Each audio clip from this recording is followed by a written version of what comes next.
Family एक deal मांग रही है। मरियम साहबा, शहबाज शरीफ साहब, हमजा साहब और नवाज शरीफ साहब, हम तो आपको एक उबला हुआ आलू भी नहीं देंगे। और चुप हो, तब्दीली आएगी। कोई डील नहीं हो रही, डील भी नहीं हो रही। ये 140 बंदे लेके बैठा हुआ था, तो टेलीफोन करने वाले बंदे जड़े है घेर के ले आता कि मेरे को जड़ा वोट पूरे हो। PMLN के 4 बड़े लीडर किसी से मिलने गए, चारों ने उनको कहा आप हमें क्यों नहीं सोचते। इसको खुद कहना पड़ा तो नया लीडर जो है ढूंढ लो।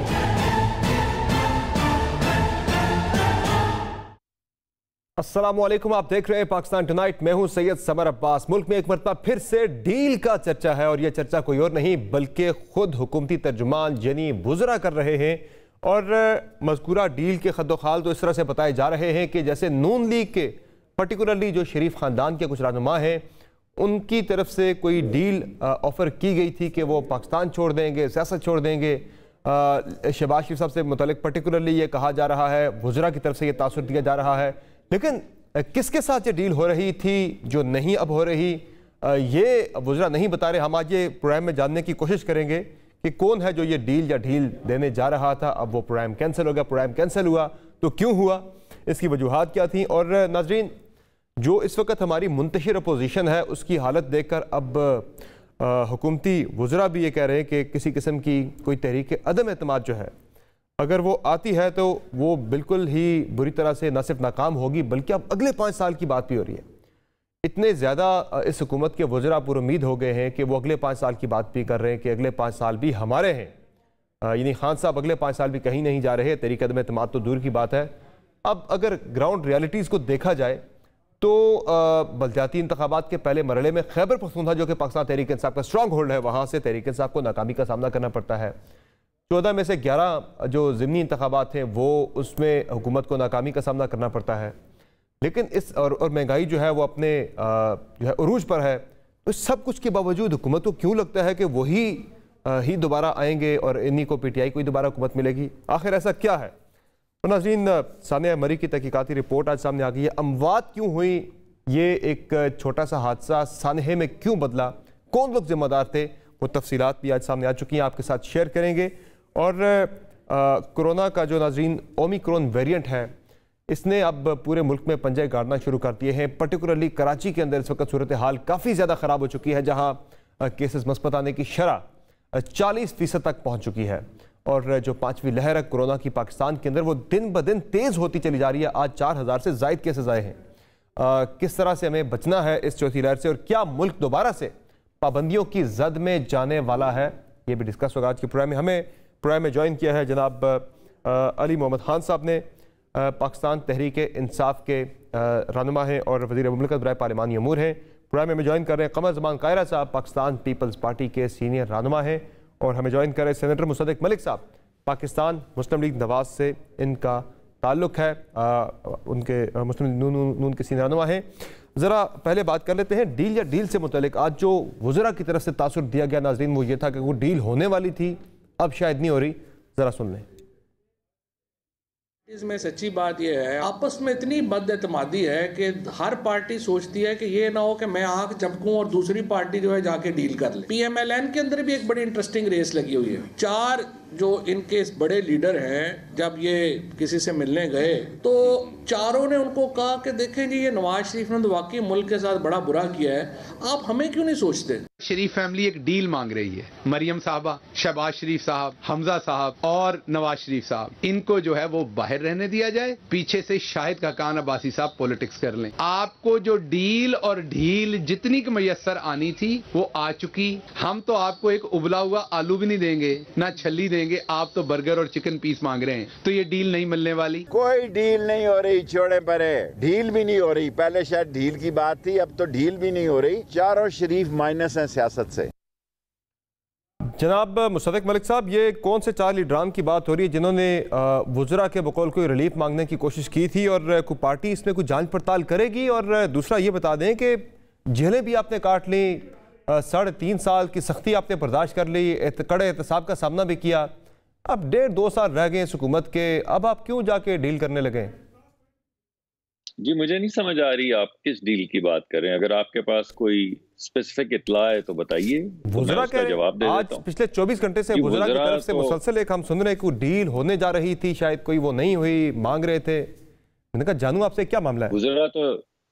वुज़रा तो ये भी कह रहे हैं कि लोग इस वजह से मरी गए थे, उनको पहले पता करना चाहिए था कि वेदर कैसा है, उनकी गलती है जिसकी वजह से मर गए।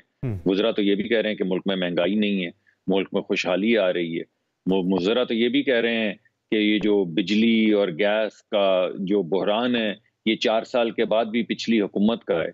जिस तरह की गुफ्तगू वुज़रा फरमाते हैं, और वो आपको याद होगा शहजाद अकबर साहब जो कभी करप्शन की चीजें लेकर आते हैं जो आहिस्ता आहिस्ता कैमरे पे चलाई जाती हैं, उनके इर्द गिर्द हाईलाइटेड चीजें होती हैं, मगर उसके बाद अदालतों के अंदर से कुछ भी नहीं निकलता। तो वुज़रा की अगर आप गुफ्तगू सुने तो फिर उस बुनियाद के ऊपर आप क्या बात करेंगे? मुझे तो ये नहीं समझ आती कि हम कहते हैं आपको कि कोई डील नहीं हो रही, आप कहते हैं कि नहीं, वुज़रा कहते हैं हो रही थी अब नहीं हो रही। सर वो तासुर तो पहले नून लीग नहीं दिया था ना मुसद्दिक भाई, तासर तो पहले नून लीग नहीं दिया था ना, जो अयाज सादिक साहब कह रहे थे हमारी मुस्कुराहट बड़ा कुछ बता रही है। सैयद समर अब्बास साहब, मैं रोज टेलीविजन करता हूँ, आप रोज मुझे टेलीविजन पे देखते हैं और मैं अपनी पार्टी की तर्जुमानी करता हूँ। आप मुझे बताइए किस दिन किसी ने कहा है कि डील हो रही है? अगर हम ये कहते हैं कि हमारी मुस्कुराहट इस चीज पे है कि इनके अंदर फ्रैक्चर्स नजर आ रहे हैं, इनकी अपनी पार्टी के लोग, अभी आपने 3 दिन 4 दिन पहले देखा कि वजीर दिफा का क्या झगड़ा हुआ वजीर आजम के साथ, और जिन चीजों पे झगड़ा हुआ वो मसाइल हैं आवाम के। वो क्योंकि बड़ी देर से इलेक्शन लड़ते हैं और उनको ऊपर वोट समझते हैं कि वोट का बोझ है, उन्होंने वापस जाके इलेक्शन लड़ने हैं, तो उन्होंने झगड़ा शुरू कर दिया वजीर आजम से। तो इन चीजों से हम कहते हैं, मुस्कुराहट इस बात पे हमारे चेहरे पे आती है कि हम जो बात 1-2 साल से कह रहे हैं कि यह हुकूमत नाकाम हो चुकी है, इसने गुर्बत के जरिए लोगों की कमर तोड़ दी है। यानी 1 रुपया जो 2018 में 1 रुपया था, 1 रुपया 40 पैसे का रह गया है। आप बताइए ये 1 रुपया 40 पैसे का कैसे रह गया है? जिसकी 30,000 तनख्वाह थी उसकी तनख्वाह 12,000 रह गई है। बजाय इसके कि आप इस पे बात करें तो फिर डॉक्टर साहब ये जो आज पिछले 24 घंटे से हम एक मुसलसल बहस सुन रहे हैं, वही एक ही तरह की लाइन है। तीनों जो हुकूमती तर्जुमान हैं, जिनमें वजीर दाखिला भी हैं, वजीर इत्तलात भी हैं, शहबाज गिल भी हैं, एक ही तरह की लाइन है उनकी तरफ से कि डील या ढील की कोशिश थी, वो नहीं मिल रही। क्या लग रहा है क्यों ऐसा? नहीं, मैं आपसे आपका सियासी तजिया जानना चाह रहा हूं कि आपको क्या लग रहा है क्यों फिर ऐसा तासुर देने की कोशिश की जा रही है वुज़रा की तरफ से, गवर्नमेंट की तरफ से? जब 22-25 लोग मर जाएं सिर्फ इस वजह से कि कुदाल से बर्फ नहीं लोग साफ कर सके, 1.5 मील के सड़क के टुकड़े पे लोग मर गए गैस चेंबर के अंदर, और इतना इंतजाम नहीं हुकूमत कर सकी कि बेलचे दे के 100 लोगों को खड़ा कर दे कि जिस गाड़ी के सिलेंसर के आगे बर्फ आ गई है वो बेलचे से हटा दे ताकि लोगों की जिंदगियां बच सकें। जिस हुकूमत ने 162 अरब के फार्मास्यूटिकल के टैक्सेस यानी दवाइयों के ऊपर टैक्सेस लगाए हों, जो लोगों की जो बुजुर्ग हैं उनकी जिंदगी और मौत को कॉम्प्रोमाइज करेंगे, जिस हुकूमत ने दही के ऊपर और देसी घी के ऊपर टैक्स लगाया हो, जिस हुकूमत ने ज़रई आलात हर आले के ऊपर, यहाँ तक के जो बीज बोने वाली मशीन होती है वहां से लेके कुदाल तक हर चीज, बेलचा जिसे कहते हैं, बेलचे और कुदाल के ऊपर भी टैक्स लगाया हो, वो आपके साथ आके क्या बात करे? वो आपको कहेगी कि जरा टैक्स पे बात करें, वो आपको कहेगी गुर्बत और बेरोजगारी पे बात करें, वो आपको कहेगी जो 20-28 लोग मर गए हैं उनके ऊपर बात करें। वो किस चीज पे, वो क्यों उन चीजों पे बात करेंगे? मुझे तो समझ ये नहीं आती कि हमारे टेलीविजन के ऊपर ये चीजें क्यों इन पे बात नहीं होती। ये डील हम कह रहे हैं डील नहीं हुई, हम कह रहे हैं हमने डील नहीं मांगी, हम ये कह रहे हैं कि हमें डील नहीं दी गई, हम ये कह रहे हैं कि हमें डील नहीं चाहिए। आप रोज हमसे पूछते हैं डील है क्योंकि एक सरकारी तर्जुमान ने कह दिया डील है या ढील है। तो अब सरकारी तर्जुमान से ही फिर उसका आप जवाब पूछ लीजिए। बिल्कुल, हुकूमत से भी जानेंगे कि वो ऐसा तासुर क्यों देने की कोशिश करिए। कायरा साहब, आपको क्या लग रहा है कि पहले एक तासुर उभरा नून लीग के अंदर से कि जैसे कोई डील होने वाली है, मियां साहब वापस आने वाले उस डील के नतीजे में, उसके बाद जरदारी साहब को भी उस पर तशवीश लाक हो गई थी। इमरान खान साहब प्राइम मिनिस्टर ने उस पर कमेंट किया कि ये क्या बात हुई कि मियां साहब के केसेस भी माफ़ हो जाएं, वो वापस भी आ जाएं, फिर तो जेलों के दरवाजे खोल देने चाहिए। इस तरह का प्राइम मिनिस्टर को भी तशवीश लाक हो गई थी, कुछ ऐसा हो रहा है। फिर DGISPR की जानिब से वजाहत के बाद ये बहस बंद हो गई। अब पिछले 24 घंटे से फिर से हुकूमत की जानिब से ये बहस शुरू कर दी गई है कि कोई डील हो रही थी, मांगी जा रही थी, हम नहीं दे रहे। आपकी क्या रीडिंग है, ये क्यों ऐसा हो रहा है और इसके पीछे मकसद क्या हो सकता है? या वाकईतन कुछ हो रहा है? आपने अपनी राय देता रहेगा और अपनी आवाज उठाता रहेगा, तो कोई बंदा इसकी तस्दीक तो नहीं कर सकता। लेकिन मुसद्दक साहब का ये व्यू बिल्कुल दुरुस्त है कि अगर तो ये बात मुस्लिम लीग के हल्कों की तरफ से है तो उनसे पूछ लेते हैं कि जी बताइए इसका जवाब क्या है, और अगर ये जवाब किसी और जमात की, मेरी जमात के किसी और जमात की तरफ से हमसे पूछ लेते हैं, और अगर ये साथ हुकूमत की तरफ से आ रहा है, हुक्मरान जमात की तरफ से आ रहा है, या हुकूमत के उम्मीदवारान की तरफ से, वज़रा की तरफ से आ रहा है, तो फिर इसका जवाब तो वही दे सकते हैं। ISPR को भी वही जवाब दे सकते हैं और आपको भी वही जवाब दे सकते हैं। हमारे पास तो और सोर्स कोई नहीं है कि हम बता सकें कैसी कोई डील है। जब मुस्लिम लीग डिनाई कर रही है, हम डिनाई कर रहे हैं, तो उसके बाद क्या रास्ता रह जाता है? किस बुनियाद पे ये कहा जाता है कि ये डील हो रही है, और या हो रही थी, अगर कुछ था नहीं। और अब तो क्या ISPR ने भी कहा कि जो कह रहा है भाई बताइए किसके साथ डील की है, क्या डील की। मेरे ख्याल में मुझे पूछ ले। खैर साहब, वो जरदारी साहब का बयान तो ऑन द रिकॉर्ड मौजूद है जिसमें वो ये बता रहे थे कि उन्होंने हमसे कहा कि कोई फार्मूला बनाए, हमने कहा कि पहले इसको निकालें फिर कोई फार्मूला बनाएंगे। वो कोई इस तरह की बात तो थी, वो किसकी बात कर रहे थे? वो भी कोई डील ही थी ना ज़ाहिर, उसके नतीजे में कुछ ऑफर किया गया होगा। इस सवाल का बहुत बहुत दफा जवाब दिया है, मेरा ख्याल आज आखिरी दफा दूं तो ज्यादा बेहतर है और उसको फाइनल मान ले। जरदारी साहब ने जो बात कही थी उसका तनाजुर ये था कि हमारे दौर में, हमारे बाद मियां नवाज शरीफ साहब के दौर में, दोनों अदवार हुकूमत में ये होता रहा कि जब भी कोई कौमी क्राइसिस आता था तो उस कौमी क्राइसिस के नतीजे में वो नेशनल सिक्योरिटी का था, वो इकोनॉमी का था, वो इंटरनल टेररिज्म का था, जो भी इशू आया बड़ा, उसके ऊपर फौरी तौर पे हमने भी APCs कॉल की और मियां नवाज शरीफ साहब ने भी APCs कॉल की अपने दौर में।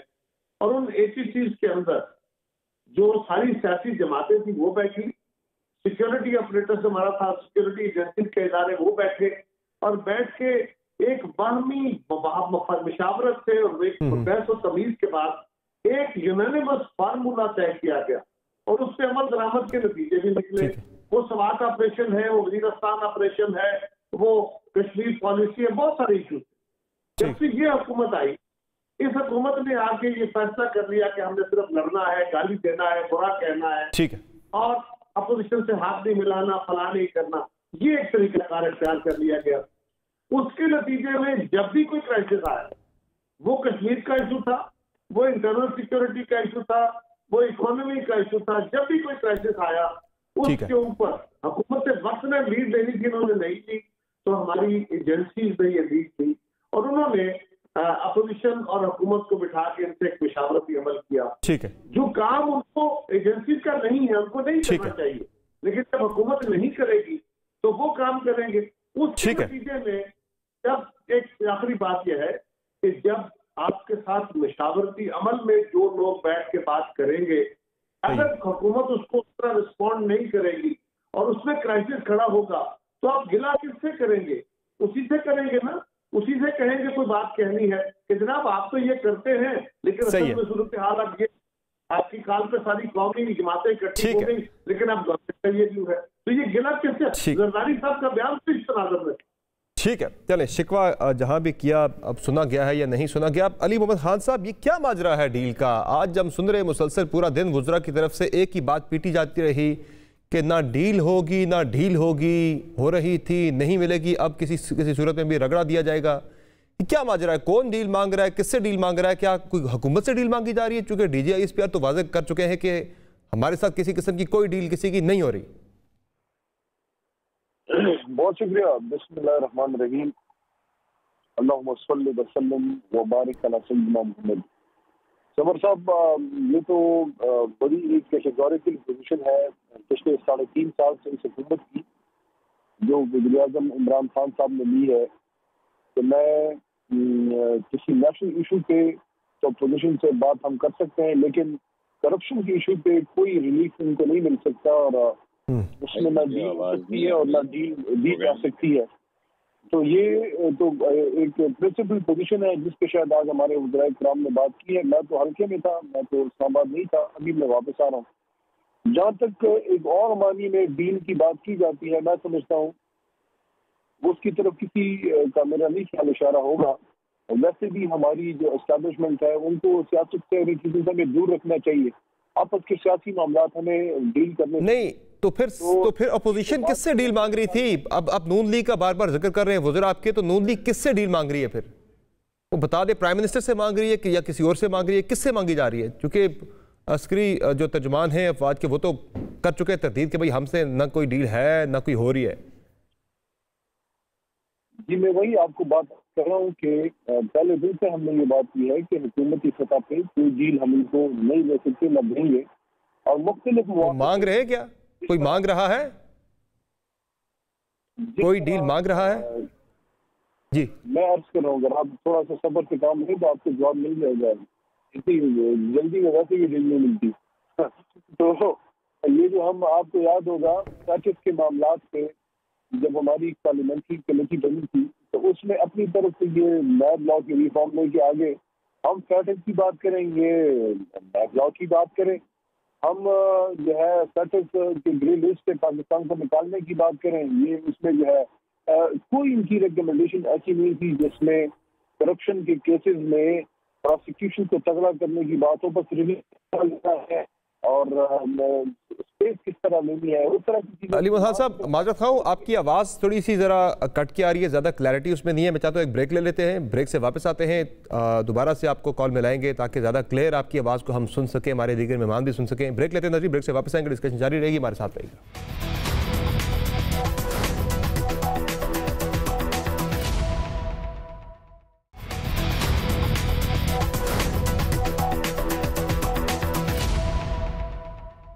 Welcome addition नज़रीन। ब्रेक से पहले अली मोहम्मद खान साहब से बात हो रही थी कि क्या है वो डील, कौन डील मांग रहा है, किससे डील मांग रहा है। चूँकि DGISPR तो वाजे कर चुके हैं उनके साथ तो किसी किस्म की किसी की कोई डील नहीं है। सर अपनी बात मुकम्मल कीजिएगा अली मोहम्मद खान साहब, फिर किससे डील हो रही है, क्या डील हो रही है या क्या मांगी जा रही थी, किससे मांगी जा रही थी? मुकम्मल कीजिएगा बात अपनी। जी मैं वही आपको एक माजी करीब में लेके गया कि जब FATF के मामलात पे इनके साथ डिस्कशन हुई कि पाकिस्तान को ग्रे लिस्ट से कैसे निकाला जाए, तो अपोजिशन के हमारे जो मेहरबान हैं ये करम फरमा है, तो FATF की बजाय ये नैब लॉ को लेके आ गए। हालांकि नैब लॉ के लिए उस कमेटी में उस पर डिस्कशन ही नहीं थी। वो तो बात काफी पुरानी हो गई अली भाई, आजकल का बताएं, कोई लेटेस्ट कोई रिसेंट तो नहीं मांगी गई डील आपसे कोई? देखिए ये इस तरह की चीजें तो चलती रहती हैं, लेकिन मेरे ख्याल में हुकूमत की तरफ से मौक़िफ़ जो है बिल्कुल वाज़ेह है कि हुकूमत की तरफ से कोई डील नहीं मिलेगी, ना कोई डील मिलेगी। वो कह रहे हैं मांग ही नहीं रहे आपसे। पोजीशन है जिसकी, वही एक कैटेगोरिकल पोजीशन है जिसको एस्टैब्लिश किया है आज हुकूमत ने एक बार फिर। या आपको शक था कि कोई डील मांगने लगा है या किसी के थ्रू कोई डील की बात करने लगा है कि आपने आज ये बयान दे दिया आपके वज़रा ने बार बार? देखिए कुछ होगा ना, इनसे पूछे ना कि हमें क्यों ये बयान देना पड़ा। ये आप बताएंगे। डॉक्टर साहब तो कह रहे हैं कि ऐसा कुछ भी नहीं है, ना हमने डील पहले मांगी, ना आज मांग रहे हैं, ना आगे इनसे कोई डील मांगेंगे, ना इनसे ना किसी और से। डॉक्टर साहब तो हमारे सेनेटर हैं, शरीफ आदमी हैं, इनके थ्रू थोड़ी डीलें होती हैं। जो डीलों वाले होते हैं वो आपको पता है कौन है। तो बहरहाल हुकूमत की तरफ से एक बार फिर इनको नो आ गई है, तो अल्लाह इन पे रहम करे।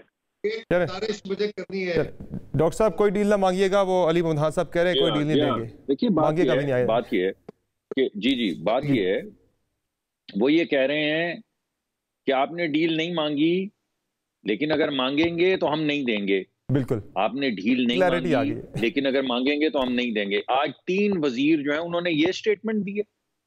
अगर 3 वजीर टेलीविजन पे आके ये स्टेटमेंट दे रहे हैं तो आप सोचें कि वो क्या काम है जो वो नहीं कर रहे। आज के दिन जिस वजारत में उन्होंने जो काम करना था उसे छोड़कर टेलीविजन पे आके, यानी वही वजीर इंटीरियर के वजीर या इतलात के वजीर या दीगर वज़रा जिनके जिम्मे अहम काम लगे हुए हैं, वो अपना काम छोड़ के, ये बात छोड़ के कि मुल्क के अंदर किल्लत किस चीज की हो रही है, खाद की किल्लत क्यों हो रही है, उससे क्या हमारी ज़राअत पे फर्क आएगा, इस बात को छोड़ के कि किस तरीके से आपने गुर्बत का बोझ खत्म करना है, किस तरह आपने लोगों को जरिया रोजगार फराहम करना है, वो आके ये कह रहे हैं कि हमसे मांगी तो नहीं, मगर अगर मांगते तो हम ना देते। बहुत आला है यार, ये वजीरों का काम है। असल में हो ये रहा है कि ये अपने साथ साथ इदारों को अब मिलाइन करने की कोशिश कर रहे हैं। अभी कुछ दिन पहले आपने देखा कि इन्होंने कहा कि मुल्क की दिफाई पॉलिसी ये है कि मुल्क की मईशत ठीक की जाए, यानी मुल्क की सलामती की जो पॉलिसी पेश की गई उसको मईशत से जोड़ा गया। ये जो हमारे वो हैं वो क्या है जो नेशनल सिक्योरिटी एडवाइजर हैं जी, उसकी वजह ये है कि चाहते ये हैं कि मईशत जिसको बर्बाद कर दिया, जिसके जरिए लोगों पे गुर्बत के बॉम्ब्स फाड़ दिए, अब ये चाह रहे हैं कि वो भी दिफाई इदारे उसकी जिम्मेदारी ले लें। यानी अगर ये दिफाई या सलामती की पॉलिसी है तो इसका मतलब है कि इमरान खान साहब जिम्मेदार नहीं है। भाई क्या बात है? नहीं सर, आप एक पॉलिसी, सर इसका जो मुझे समझ आई थी वो जरा डिफरेंट था। वो ये था कि कौमी सलामती के लिए मुल्क की जो मुआशी इस्तेहकाम है वो ज्यादा जरूरी है, इम्पेरेटिव है। भाई मेरी बात सुने समर साहब, ये तो सबको पता है ना कि मईशत बढ़नी चाहिए। मईशत का तो जनाजा निकाल दिया, अब जो जनाजे को कंधा देना है तो कह रहे हैं कि ये सलामती का जनाजा है जो निकला है। ये नहीं कह रहे कि ये मईशत का जनाजा है जो हमने निकाला है, ये नहीं कह रहे।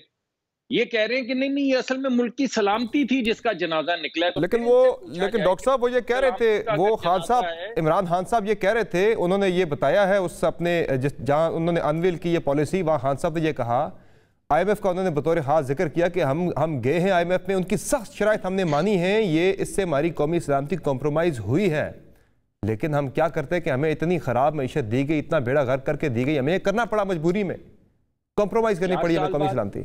4 साल बाद जो मईशत आपको दी गई, आपने कहा इसमें कर्जे बहुत थे, आपने जितने कर्जे थे उससे दुगने से ज्यादा ले लिए पहले 2 सालों में, 2.5 सालों में। कमाल करते हैं आप, यानी 12,000 अरब के कर्जे लिए पिछली हुकूमत ने, आप अभी तक 26, 27, 30 हजार तक पहुंच गए हैं और आप कह रहे हैं कि हमने बर्बाद की मईशत। यानी कितनी अजीब सी बात है। आप कहते हैं कि ये तो कर्जे हमने लिए कर्जे वापस करने के लिए, तो अगर कर्जे लिए थे कर्जे वापस करने के लिए तो कर्जों का बोझ कम हो जाना चाहिए था, कर्जों का बोझ तो दुगना हो गया है। तो ये कैसे कर्जे आपने अदा किए हैं कि कर्जे अदा करने के बाद भी कर्जे दुगने हो गए हैं? कमाल हो गई है।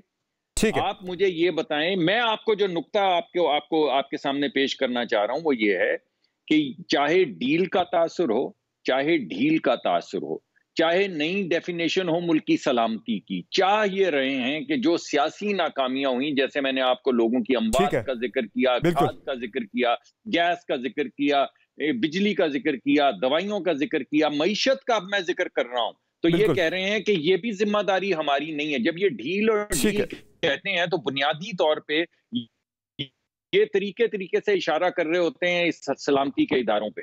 ठीक है, आपका पॉइंट आ गया सर, है जिसको ये सलामती की पॉलिसी कहते हैं जी। चलिए आप आगे करिए। कायरे साहब आप कुछ ऐड करना चाहते थे? कायरे साहब आप कुछ ऐड करना चाहते हैं? क्विकली ऐड कर ले, फिर मैंने डिस्कशन को जरा आगे लेके जाना है। वो अदम एतमाद की बात भी हो रही है, दोबारा से जरा आप अपनी बात ऐड कर लें जरा।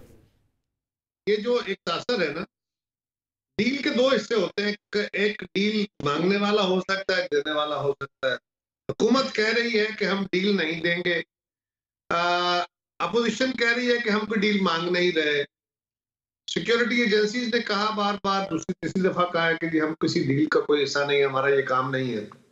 तो अब ये हुकूमत वक्त का काम है कि वो ये बता दे कि कौन सा फर्द था जिसने किस फर्द से, वजीर आजम से, किसी वजीर से, किसी मीटिंग में, ये 3.5 साल का एक मुसलसल तराना है जो ये गाए जा रहे हैं, एक अलफ लैला है जो ये बयान किए जा रहे हैं, और हम बार बार पूछ रहे हैं कि भाई बता दें। अपोजिशन फर्ज करें, मैं मुसद्दक मलिक साहब को माजरत के साथ फर्ज करें आप मुस्लिम लीग पे इल्जाम लगा रहे हैं और आप मुस्लिम लीग वाले कह रहे हैं कि जी हमने तो कोई डील ना मांगी है, ना लेंगे ना करेंगे। आपका हक बनता है कौम के सामने रखे वो नाम जिस नाम ने आपसे कही, किसी जगह पे किसी मीटिंग में कोई बात कही है कि जी हमें डील दे या हमें ये रियायत दे। अब अगर आप ये कह रहे हैं कि किसी और जगह डील मांगी जा रही है तो सिक्योरिटी एजेंसीज कह रही है ऐसा कुछ नहीं है। एक्चुअल है क्या है? ये कि इस हुकूमत ने अमलन काम तो कोई नहीं करना। इवन सबसे बड़ा जो इनका बैनर हेडलाइन प्रोग्राम था अकाउंटेबिलिटी, उसमें भी ये पिट गए। इकोनॉमी में खत्म, इनका हाल बड़ा मुल्क का बर्बाद कर दिया, लेकिन अकाउंटेबिलिटी में भी अभी तक किसी हुक्मरान से, किसी सियासतदान से एक पाई। लेकिन कायरा साहब शक की एक फिजा तो इस वक्त बरकरार है मुल्क के पॉलिटिकल सिनेरियो में कि हर जमात को दूसरी पे शक है कि ये कहीं डील ना ले ले। चूंकि आप देखें पिछले साल मरीम नवाज साहबा का बयान आया था जो रिकॉर्ड पे है कि वो बिलावल साहब की तरफ इशारा कर रही थी कि ये इमरान खान को रिप्लेस करने जा रहे हैं लाडला बन के। इस तरह का उनका ट्वीट जो 17 मार्च का था वो रिकॉर्ड पे मौजूद है। आपकी पार्टी को भी शक हो रहा था शायद नून लीग को डील लेने वाली है, और इमरान खान साहब पे तो सबको शक है कि ये डील ही की वजह से या आज तक बैठे हुए अपने इक़्तिदार में इनकी गवर्नेंस इतनी अच्छी नहीं है। हर किसी को दूसरे पे शक जरूर है डील का। गुजारिश ये है कि शक की कोई बुनियाद, एक दूसरे पे कभी सरकास्टिकली बात कर देना, कभी तकरीर के अंदर कोई बात कह जाना, ये सियासत के अंदर हमारे यहाँ एक रिवाज हो गया है, अच्छा नहीं है। मेरी तरफ से भी हो जाता है, मुसद्दक साहब यानी हम अपोजिशन की जमातों में भी, हुकूमत की तरफ से भी हो जाता है। इसकी ग्राउंड क्या है? मैं तो उस ग्राउंड की तरफ बात कर रहा हूँ, इसका इलाज क्या है? यानी आप मुझ पे इल्जाम लगा दें, मुसद्दक साहब मुझ पे इल्जाम लगाएंगे, मैं डिनाई कर दूंगा, मैं इन पे इल्जाम लगाऊंगा, वो डिनाई कर देंगे, तो उसका तरीकाकार क्या है? अगर मैं इल्जाम लगा रहा हूँ, आप मुझसे पूछें कि आपके पास सबूत क्या है। और दूसरी गुजारिश ये है कि अगर एक हुकूमत का एक प्रॉपर बाकायदा तयशुदा तरीकाकार है, जब भी ये किसी मसले में उलझे होते हैं, जब भी इनकी फेलियर सामने आते हैं, मुल्क में कल रात को इन्होंने 3 रुपए तेल की कीमत बढ़ाई, सारे मुल्क में हाहाकार है। अभी आने वाले दिनों में जो मिनी बजट इन्होंने दिया शायद उसी से अटेंशन डाइवर्ट करने के लिए किया हो ये सारा शोशा छोड़ा हो गया। ये करते हैं, इनके पास कोई लोगों स्टैंड आई नहीं है। मैं आज इनको दावे से कह रहा हूं, किसी जमात के किसी फर्द का नाम कौम के सामने रखे या खुदा के लिए अब ये लफड़ा बंद करें। 3.5 साल से डील नहीं देंगे, डील नहीं देंगे, डील वो भाई बड़ी हो गई ना डील। आप बता दो किसने मांगी है, वरना खुदा के लिए काम करके कौम को बता दो। नहीं तो अब हम निकलने वाले हैं और अब हम आपको ठीक है। अली मोहम्मद खान साहब, कायरा साहब तो कह रहे हैं अब हम निकलने वाले हैं बाहर और आपकी गवर्नमेंट को फारिग करेंगे, लेकिन मुझे सिर्फ ये बता दें, ये जो बात कायरा साहब ने जिसकी तरफ इशारा दिया, मुझे भी शक फिर एंड पे जाके उसी चीज़ पे आ रहा है कि चूंकि कल आपने पेट्रोलियम मसनूआत की कीमतों में 3 रुपये का इजाफा किया, आज आपको पता था पूरे मुल्क के अंदर ये डिस्कशन होनी है इस चीज़ पे, सबने इस पर आपको तनकीद का निशाना बनाना है, आपने उस चीज़ को उस पूरी डिबेट ही आपने डाइवर्ट कर दी डील या डील की तरफ। ऐसा कुछ है नहीं है, लेकिन आपने सिर्फ उससे बचने के लिए तनकीद से ये शोशा छोड़ दिया आपके वज़ीर। ये प्लान के साथ करते हैं, ये कोई अचानक नहीं हो जाता, ये कोई सेवा नहीं हो जाता, प्लान होता है। प्रेस जी अली मोहम्मद साहब सोच के करते। बिल्कुल जी अली मोहम्मद साहब। जी देखिए, अगर ये मास्टर प्लान था तो फिर आप उसको कामयाब ना होने दें, आप उससे बात क्यों करते हैं? हमने तो नहीं कहा आपको कि उससे आप बात करें। देखें, जो चीज मार्केट में जिससे बात की जाती है तो कहीं ना कहीं कुछ ना कुछ होता है। जैसे मैं आपको एक मिसाल दे देता हूँ, उससे जरा डॉक्टर मुसद्दक मलिक साहब की मालूमात में इजाफा हो जाएगा, मालूमात तो इनकी है, यादाश्त ताज़ा हो जाएगी। इनकी लीडर जो है जो डिस्क्वालीफाइड है, मरियम नवाज शरीफ साहबा, वो मोहतरमा जो है वो जाती है लैब में पेशी के लिए। डील मांगने के मुख्तलिफ तरीके होते हैं, वहां पे हल्ला बोल दिया जाता है। ये कोई रिस्पेक्टेबल मुल्क में ऐसे हो सकता है कि नैब आपको बुलाए, कोई भी आईनी बुलाए, आप बंदे बुला के वहां पे चढ़ाई कर लें। अच्छा, फिर दूसरा उसका इशारा मैं दे देता हूँ आपको। इस्लामाबाद हाई कोर्ट के बाद मोहतरमा फरमाती हैं, इस्लामाबाद हाई कोर्ट के बाद आपको याद होगा जब मैं आपकी बात बताऊंगा, वो कहती हैं कि अगर मियाँ साहब की इंसाफ की जमानत दे दी जाए तो कल की फ्लाइट पे वापस आ जाएंगे। इसका क्या मतलब है? इसका क्या मतलब है? इंसाफ की जमानत कौन देगा? अदालत से तो आप निकल के बाहर आई हैं, तो ये किसको कह रही है कि इंसाफ की जमानत दी जाए? आप उनसे पूछे, किससे पूछ रही थी?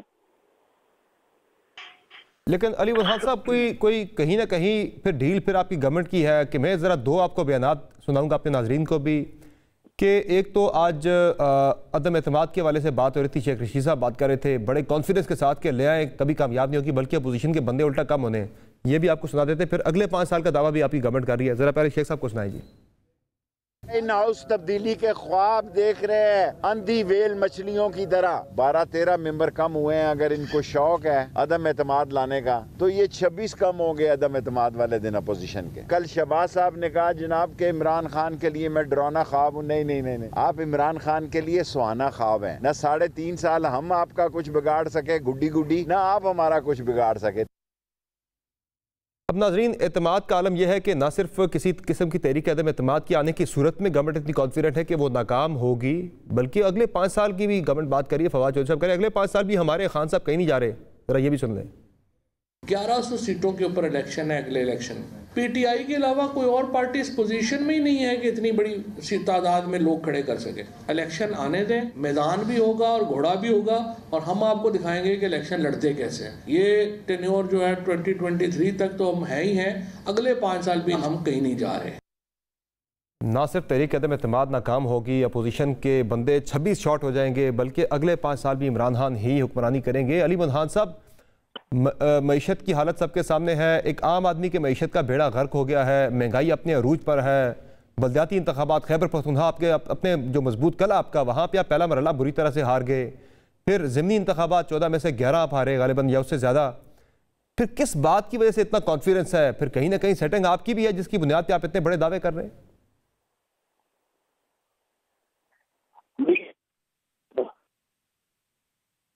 जी अली खान साहब,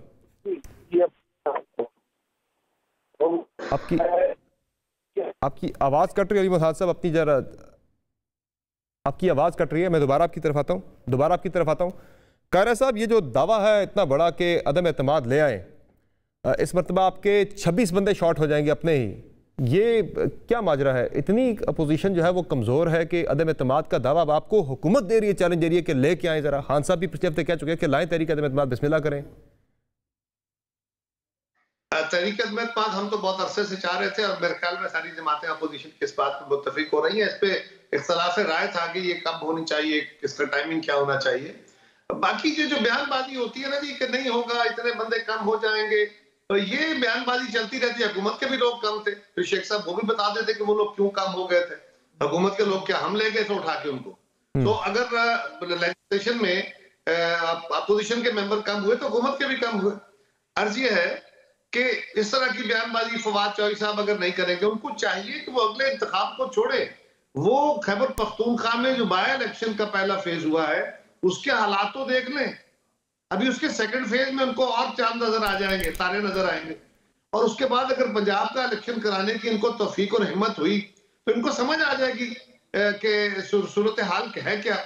और ये भी याद रखिए कि अगर मार्च में सेकंड फेज जो है वो इलेक्शन का होता है केपीके का, और उसके बाद पंजाब का मरहला है, और पंजाब में भी इनका यही हाल होता है, तो फिर नेचुरली लोगों की ये नेचुरल डिमांड होगी कि भाई आपसे लोगों ने जिस मैंडेट का आप जिक्र कर रहे थे वो जाली था, जो भी था, वो मैंडेट लोगों ने वोट के जरिए आपसे विड्रा कर लिया, तो फिर कहां खड़े होंगे, कौन से?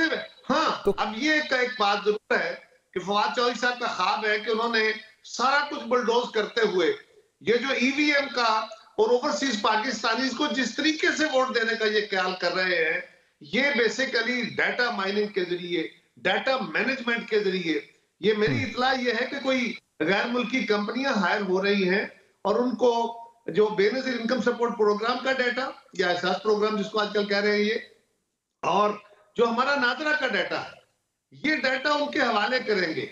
ये इलेक्शन कमीशन पे भी चढ़ाइयां इसीलिए हैं कि ये डाटा सारा इलेक्शन कमीशन से भी लिया जाए, और फिर जो इस वक्त आजकल लेटेस्ट गैजेटरी चल रही है, जो आजकल कंप्यूटर की गेमें चलती हैं और ओपिनियन मेकिंग होती है, ये एक बड़ी जदीद साइंस है, उसके जरिए ये अगला इलेक्शन जीतना चाहते हैं। ये जो कहते हैं कि हम देखेंगे अगला इलेक्शन हम कैसे जीते, हम दिखाएंगे, तो ये माजी में भी इन्होंने यही गेमें की थी, और ये सोशल मीडिया के जरिए एक ओपिनियन मेकिंग करने का ये अब काम चलेगा नहीं। तो कायरा साहब, ये अदम एतमाद वाला ऑप्शन जो है, अभी ये पीपल्स पार्टी उस तरफ जाएगी? क्योंकि पहले तो आपकी तजवीज़ थी, अब पीडीएम बाकी उस पर आ गई, पहले वो मुखालफत करती रही आपकी। हो सकता है ये टाइमिंग की आप बात करें, वो सूटेबल टाइमिंग कौन सी हो सकती है? देखिए, हमारे ख्याल में, हमारे दोस्तों का ख्याल इससे मुख्तलिफ था। हमारे ख्याल में जब हम सेनेट में कामयाब हो गए थे, उसके फौरन बाद हमारा ख्याल था कि वो टाइमिंग बड़ी दुरुस्त है, लेकिन हमारे दोस्तों का ख्याल इससे मुख्तलिफ था। हो सकता है हम दुरुस्त हो सकता है वो दुरुस्त हो। अब भी अगर सब इस पे यकसुई से आ जाते हैं तो ये जो हुकूमत के दावे हैं कि धरे के धरे रह जाएंगे, इनको तारे नजर आ जाएंगे कि होता क्या है। इस वक्त जितना दबाव है, क्या हुक्मरान जमात के अंदर परवेज खटक साहब हो या इनके बाकी लोग जो हो, उनके अंदर जो नूर आलम हो, इनको नजर नहीं आ रहा उनके मेंबरान के ऊपर जो दबाव है? अब वो तो मीडिया में बातें आ गई ना खुल के, बहुत सारे मेंबर आपके साथ भी प्राइवेटली, हमारे साथ भी प्राइवेटली, वो ये बातें कर रहे हैं कि भाई अगले इलेक्शन कैसे इलेक्शन करेंगे। इस वक्त तो लोग हमारा पीटीआई का नाटका बंद किया हुआ है। परवेज खटक साहब जो फटे हैं, उनके साथ जो एबटाबाद में हुआ वो उनका कसूर तो नहीं था, वहां तो गए पार्टी फंक्शन में, और वहां पे लोगों ने उन्हें कहा कि जी आप क्या लेने आए हमारे पास, हम तो जिंदा रहने के, हमारा तो बच्चे भूखों मर रहे हैं, आज तो हमारे खराब है, ठीक है, आप वोट मांग रहे हैं। ठीक है, चलें, आपका पॉइंट आ गया है। मुसद्दिक मलिक साहब, ये जो तहरीक अदम एतमाद की बात हो रही है, ये वायबल ऑप्शन है? जितनी बदएतमादी अपोजिशन की जमातों के अपने दरमियान है, उसके होते हुए कोई अदम एतमाद कामयाब हो सकती है? चूंकि अभी PDM इस पर कंटेम्पलेट कर रही है, 25 के इजलास पे एजेंडे पर भी है। माजी को देखा जाए अपोजिशन की, तो गवर्नमेंट का कॉन्फिडेंस किसी हद तक बजा लगता है कि मुश्किल होगा। शेख साहब कह रहे हैं 26 बंदे आपके फिर शॉर्ट हो जाने यहाँ पे। देखिए, मैं तो वही बात कहूंगा जो अभी कायरा साहब ने कही है कि आप चलिए, हमारे ऊपर आपको अगर शक है या आप समझते हैं हमारे बंदे नहीं पूरे होंगे, तो ये जो खटक साहब कह रहे हैं कि ये वोट हम आपको लेकर आए हैं, प्राइम मिनिस्टर हमने बनाया और हम आपको वोट नहीं देंगे, आप हमें गैस नहीं देंगे तो हम आपको वोट नहीं देंगे, तो उनके मुताल्लिक क्या ख्याल है? ये जो रोज इनके वुज़रा में लड़ाइयाँ होती हैं अंदर, और ये एक दूसरे के दस्तों गिरेबां हुए होते हैं या तल्ख कलामी कर रहे होते हैं, तो क्या वो आपको नजर नहीं आ रहा है? ये इस वजह से अगले 5 साल रहेंगे कि इन्होंने 350 अरब के टैक्सेस लगाए हैं IMF के कहने पे, इस वजह से आपके ख्याल में ये अगले 5 साल रहेंगे कि दही के ऊपर, देसी घी के ऊपर, जो जिन चीजों का मैंने पहले जिक्र किया, चिकन फीड के ऊपर, चिकन फीड का मतलब है कि वाहिद गोश्त जो कभी कुछ नसीब हो सकता है महीने में 2 मरतबा किसी गरीब आदमी को, वो ये चिकन है। चिकन फीड के ऊपर आपने टैक्स लगा दिया, आप क्या कर रहे हैं? इस वजह से लोग आपको अगले 5 साल के लिए मुंतखब करेंगे। या आपने 350 के टैक्सेस लगाने के बाद आपने 4 रुपए बिजली बढ़ा दी अगले दिन, इस वजह से इलेक्ट करेंगे। या कल रात को 3 रुपए पेट्रोल बढ़ा दिया, इस वजह से आपको इलेक्ट करेंगे। या शुगर की कीमत जो है 50 रुपए किलो जो थी वो 100 रुपए हो गई, इस वजह से आपको इलेक्ट करेंगे। या गंदुम की कीमत जो 360 रुपए थी वो 735 रुपए हो गई, इस वजह से आपको इलेक्ट करेंगे। या घी की कीमत जो 148 रुपए थी वो 360 रुपए हो गई, इस वजह से आपको इलेक्ट करेंगे। या ये राइस तो फिर डॉक्टर साहब आपको गवर्नमेंट की तरफ कोई डील नजर आ रही है? फिर वहां जो इतना ज्यादा एतमाद है, वो किसी डील की वजह से नजर आ रहा है? यार मुझे नहीं पता ये क्या एतमाद है, आपको नजर आ रहा है एतमाद? कुछ खुदा खौफी करते हैं हम सारे मिलके यार, क्या एतमाद है? एक तरह तो मैं अली मोहम्मद की बात से इत्तफाक करता हूँ कि मुल्क में खाने पीने की अशिया की कीमत में 100% इजाफा हो गया, मुल्क में बिजली में 250 से 270% इजाफा हो गया, मुल्क की गैस में 300% इजाफा हो गया, मुल्क की अदविया के अंदर 500% इजाफा हो गया, और प्रोग्राम हो रहा है कि ये अदम एतमाद होगा या नहीं होगा। ये वजन कौन उठाएगा यार? ये गरीब आदमी का जिक्र कब होगा? ये कब हम प्रोग्राम करेंगे गरीब आदमी के ऊपर? ये एक हाई पॉलिटिक्स, तो ये जो आपकी तहरीकें हैं, ये भी आप ही तो गरीब आदमी का नाम भी कर रहे हैं। नहीं, आपको लगता है ना नाम पे कर रहे हैं, हमने तो वोट लेना भाई, ये आपका हक है कि आप ये इल्जाम लगाएं। क्यों ना आप इल्जाम लगाएं ये कि हम उनके नाम पे कर रहे हैं, मगर आप, हमारा मुकदमा ये है कि उनके नाम पे उन्हीं के लिए कर रहे हैं ना, क्यों ना करें? जब गरीब आदमी पे गुर्बत का ये बोझ आए तो हम क्यों आवाज ना उठाएं, पार्लियामान के अंदर भी और पार्लियामान के बाहर भी। ये रियल पॉलिटिक्स में डील हो रही है, ये क्या बड़ी बात है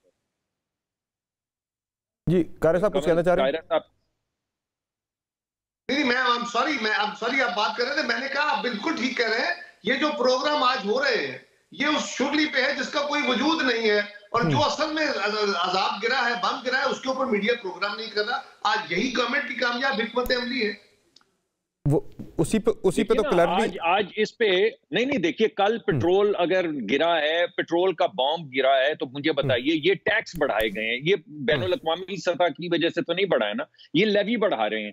अगर इन्होंने बिजली की कीमत बढ़ाई है तो टैक्स बढ़ाया है, अगर फार्मास्यूटिकल दवाइयों के ऊपर टैक्स बढ़ाया है। डॉक्टर साहब, मैं थोड़ा सा जरा ये पेट्रोल वाला मामला जरा क्लियर कर दूं। नहीं कर रहा, ठीक है, मैं जरा पेट्रोल वाला मामला थोड़ा सा जरा क्लियर कर दें कि पेट्रोल की कीमत क्यों बढ़ी है। पेट्रोल की जो कीमत है इंटरनेशनल मार्केट में तकरीबन 6 रुपये इसमें इजाफा हुआ है, और उसमें जो आज हुकूमत ने जो GST है वो कम किया है, 3 रुपये 53 पैसे से GST कम करके गवर्नमेंट ने 1 रुपये 16 पैसे किया है। और जो पेट्रोलियम लेवी है उसको गवर्नमेंट ने बरकरार रखा है 17 रुपये 62 पैसे पे, पिछले महीने भी वही थी यकम पे और आज भी वही है। तो कोई इजाफी नहीं, बल्कि गवर्नमेंट कह रही है हमने 2.6 अरब का रेवेन्यू अब तक कम किया है। अगर आप ये समझते हैं, मैं एक मिनट दीजिएगा, वो तो अगर है, बजाय इसके कि आप इस पे हमारा व्यू लें और हम आपको बताएं क्या है। आप हुकूमत की बात तो कर रहे हैं। इजाजत दीजिएगा। नहीं, मेरा काम किसी गवर्नमेंट को या किसी पार्टी को डिफेंड करना नहीं है। मैं हकायक ऑब्जेक्टिविटी के साथ हकायक सामने रखना मेरी जिम्मेदारी है सर। मगर बात तो करने दीजिए ना, मुझे भी जी बोलिए। देखिए बात ये है कि आप ऐसा कीजिए कि पिछले 2-3-4 महीने में देख लीजिए लेवी कितनी बड़ी है, उस पर करें ना प्रोग्राम। आपने एक दिन के ऊपर तो दिखा दिया। वो तो डॉक्टर साहब ये जानी है बिल्कुल। वो तो बड़ा जुल्म है कि हमने IMF के प्रेशर में आके लेवी 5 रुपए पर मंथ हमने बढ़ानी है हर सूरत में। मैं माजी की भी बात कर रहा हूँ। मैं आपको कह रहा हूं कि इस वक्त मैक्सिमम लेवी जो लग सकती थी वो लग गई है। मैं आपको ये कह रहा हूं कि पूरी बैनुल-अक़वामी सतह पे आप कहते हैं महंगाई आई तो पाकिस्तान में महंगाई आई, यही कहते हैं ना? तो मैं आपसे पूछता हूं मैं आपसे ये पूछता हूं कि अगर 200 मुमालिक हैं तो पाकिस्तान 100वां मुल्क होना चाहिए था महंगाई के हवाले से। तीसरा अली मोहम्मद साहब पाकिस्तान से ज्यादा सिर्फ चले इस पर रिस्पॉन्ड कर लें जरा अली मोहम्मद साहब और तुर्की में है। ठीक है अली भाई जरा रिस्पॉन्ड कर दें जी। देखिए मुख्तलिफ इश्यूज आपने इसमें डिस्कस किए हैं। अब अपोजिशन जो है, देखें पहला सवाल इनका ये बनता है कि इस हुकूमत को जाके अपने कर्जे इतने क्यों लेने पड़े। बेसिकली लोग हैं जिन लोगों ने इस मुल्क को इस हद तक पहुंचाया कि आपको IMF के पास जाना पड़ा। IMF के पास हमें क्यों जाना पड़ा? जब आप IMF के पास जाते हैं, अभी जो अमेंडमेंट बिल लेके आए हैं, ये देना कोई और ऑप्शन। क्या ऑप्शन है आपके पास? आपने जाना है, मजबूरन आपने जाना है, क्योंकि आपने मुल्क चलाना है। जिस हालत में छोड़ के गए, हाँ हम पे ये सवाल जरूर हो सकता है कि इकॉनमी महंगाई के इशू के अलावा आप मुझे बताएं कौन सा इकोनॉमिक इंडिकेटर है जो बेहतरी की तरफ नहीं गया। इशू 3-4 महीने में वो बेहतरी की तरफ चला जाएगा। लेकिन इनसे ये तो पूछें कि आम आदमी की मईशत का जनाजा निकल गया है। नहीं, बेहतर होगा। देखिए कौमें मुश्किलात से ही निकलती हैं, मुश्किलात से ही कौम जो है वो कौम बनती है। या तो फिर आप इसको कर्जों पे ही चलाते रहते हैं, आप आर्टिफिशियल मेंटेन रखते हैं। चले जो मुश्किलात से निकलने के लिए सख्त फैसले किए और सख्त फैसला वही करता है जो कौम की। बहुत शुक्रिया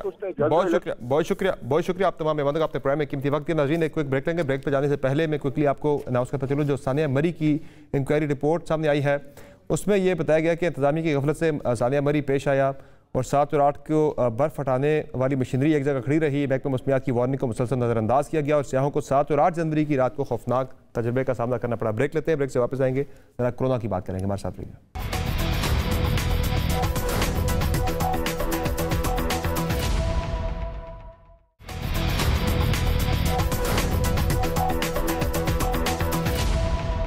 वेलकम बैक नाज़रीन। मुल्क में कोरोना की 5वीं लहर अपने पंजे गाड़ चुकी है। मुल्क में आज मुस्बत केसेस की शरह 7.8% तक पहुंच चुकी है। कराची में ये शरह 40% तक पहुंच चुकी है। इसलिए वैक्सीन लगवाइए और जिन लोगों ने वैक्सीन लगवा ली है वो बूस्टर डोज ज़रूर लगवाएं और मास्क की एहतियात ज़रूर करें। इजाज़त दीजिए, अल्लाह हाफ़िज़।